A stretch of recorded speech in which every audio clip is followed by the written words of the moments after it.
It is 3/4 of 2015. We're going to take a look at that intervention of universality again, but a little more specific detail this time. Kojeve actually does address the concept of intervention itself in pages 60 through 80. There are three moments. The first moment is the impartial agent with the goal to act through justice.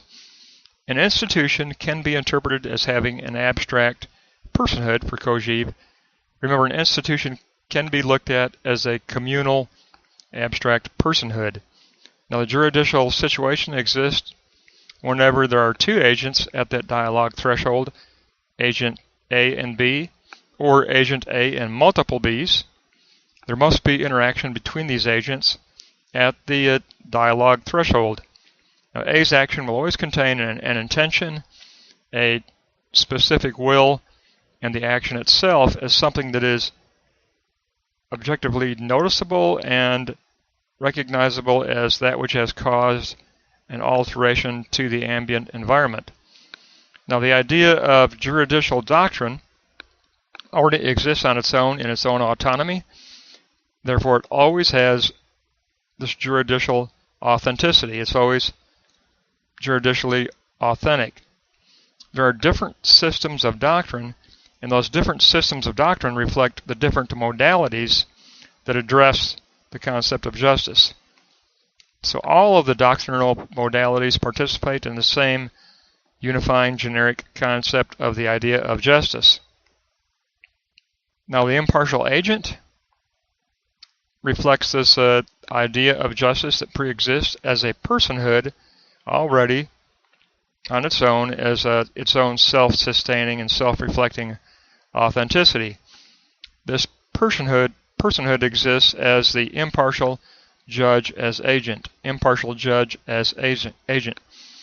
This personhood of self-reflection encloses the inherent intention to achieve the realization of justice. So there's this self-reflective ideal in our environment, historical environment within which we live. There's already existing on its own this ideal and the ideal system that encloses it, but it's a self-reflecting generic idea of justice that is very much abstract and general and in no way specific, but simply as a self-reflective idea of justice.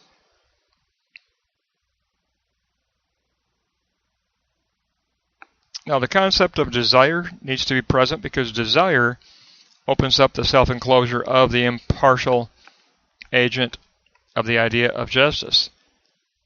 Intention must be coupled to desire in order to open this self-reflective abstract notion of justice. It can't remain closed within itself, or it'll never become posited in actuality. And its goal is to reach realization, so it needs the positing to be taken up and implemented. That won't happen unless there is desire to open up this self-enclosure of the impartial agent. Now, the second moment is the moment of specific rule. We're going to move on from the general juridical doctrine that is the self-reflective idea of universality to something that is more specific, something that is a specific rule, a specific proposition. That's your second moment. That occurs through this disinterested third character that is introduced into the dialogue. So the situation becomes juridical when intervention is provoked. So when discussing the will of an institution, it must be posited as a detached will from its own finitude. There is this abstract notion of personhood that the institution can represent, and it also can represent a will of the institution. Now, the disinterested third character as moral person can be an actual physical person, a collective moral person, or an institutional abstract moral person. But intervention must be a voluntary action. It must be through the decision of a character that is a conscious and free decision. It is never, this intervention of universality is never just automatically generated in some mechanical way. The disinterested third character of universality supplies the specificity of legal rule. It reaches a specific articulation of legal rule by consciously and freely selecting the appropriate modality of juridical doctrine. It has to freely and consciously select the juridical doctrine that applies to the situation at hand. Now, when the posited third character as universal self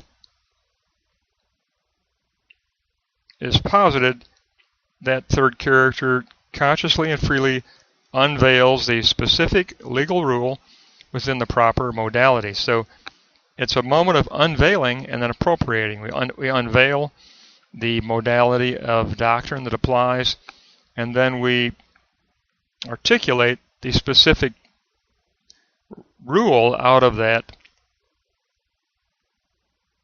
abstract doctrine, out of that modality.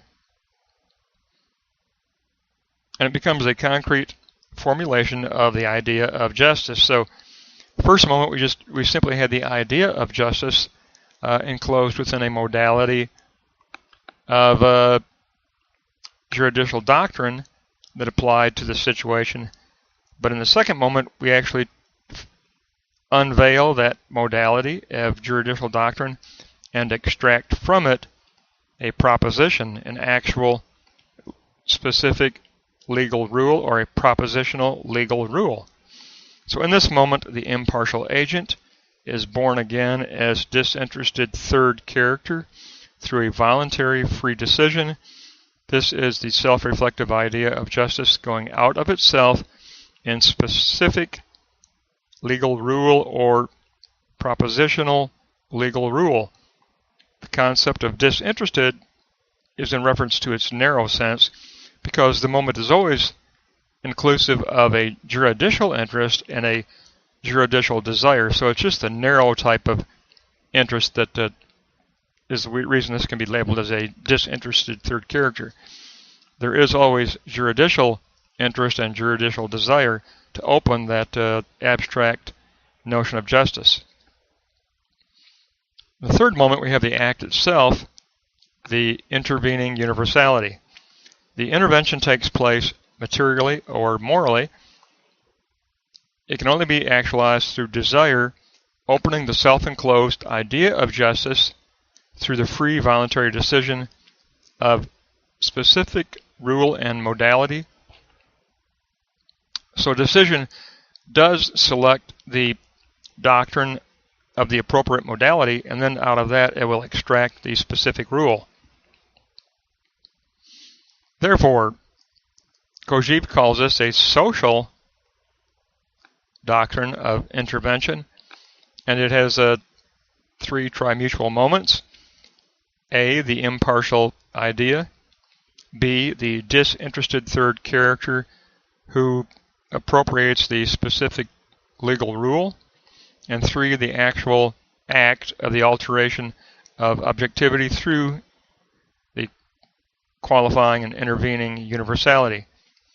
Now, the notion of relative irresistibility is present because A or B could act upon C and alter its nature of intervention. So if A or B disrupt or try to qualify C, then the universality gets depleted and qualified slightly. So you can see how he's coming up with a social or trimutual notion for the concept of the intervening universality, and it is a universality that relies on the middle moment. The second moment is the moment of choice, of voluntary, conscious, introspective choice. And when that happens, the choice that's being made is the choice of the appropriate modality of juridical doctrine. Then the juridical doctrine is unveiled so that its enclosed legal rules are made visible, and then out of those specific legal rules, the posited third character of universality articulates an actual specific proposition of legal rule to apply to the situation to achieve universality. And then those two combine together, the idea and the specific proposition together are coupled to enact the actual act of intervening universality, which becomes a tri-mutual moment between all the parts that work together. That the dialectic is running all the time, and it is a tri-mutual social dialectic and social concept. So it gives us a quick look at his concept of the intervening universality through the impartial agent, the disinterested third character of specific proposition, and the act itself as the intervening universality. That takes us all the way through to page 80.